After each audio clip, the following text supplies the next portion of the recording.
రవితేజ అన్న మారేలాగా అసలుకే కానట్లేదు అనమాట. మొన్న మధ్యనే మాస్ జాతర అనేటటువంటి సినిమా వచ్చింది. అది పెద్ద కళాఖండంగా నడిచింది, అట్టర్ ఫ్లాపే కూర్చుంది. మామూలు రాడ్ కాదు, రాడ్కే రాడ్ ఇది. మరి దాని ద్వారా అన్నీ నేర్చుకుంటున్నాం అనేటటువంటిది నాకైతే అర్థం కావట్లా. ఆడియన్స్ ని టాచ్ చేయాలని చెప్పి డిసైడ్ ఏంటో, ఫ్యాన్స్ తల దించుకొని తిరగాలి అనేటటువంటి డిసైడ్ ఏంటో, అది ఫ్లాప్ అయిందో లేదో మళ్ళీ ఇంకో సినిమా నేను చేసిండు. అదే భర్త మహాశైలకు విజ్ఞప్తి. ఆ ప్రోమో చూస్తేనే అర్థమవుతుంది పెద్ద కళాఖండం అని. భర్తలకి భార్యలు చేసేటటువంటి టార్చర్ అదే భర్త మహాశైలకు విజ్ఞప్తి అనేటటువంటిది మనకు అందులో వివరించండు.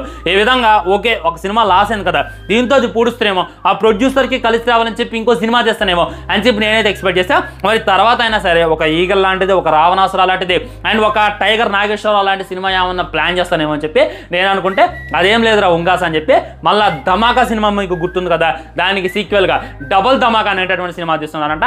అది ఆల్రెడీ కన్ఫర్మ్ అయిపోయిందంట. 2026లోనే సెట్స్ మీదకి వెళ్తుందంట. ఇది నాకు అసలుకే అర్థం కావట్లా. శ్రీలీలతో ఒక్కటంటే ఒక్క లింగులు ఇట్టుకున్న హిట్ కొట్టిన